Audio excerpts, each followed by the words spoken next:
దేవుని పరిశుద్ధ నామానికి మహిమ కలుగును గాక.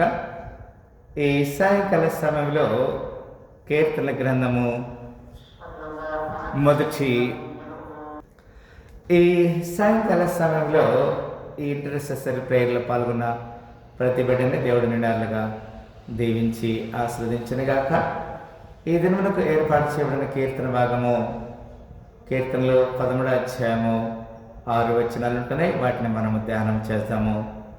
పిల్లారా, యెహోవా ఎన్నాళ్ల వరకు నన్ను మరచిపోదువు, నిత్యము మరచెదవా, నాకెంతకాలము విముఖుడవై యుందువు అంటాడు.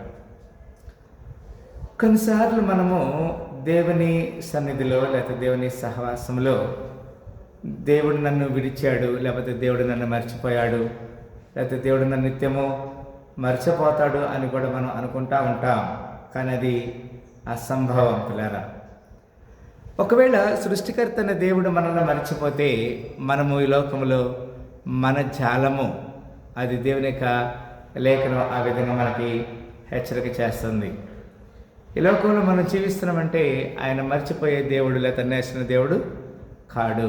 ఎంతవరకు నా మనసులో నేను చింతపడుదును, ఎంతవరకు నా హృదయంలో నేను పగలంతయు దుఃఖాక్రాంతుడనై యుందును, ఎంతవరకు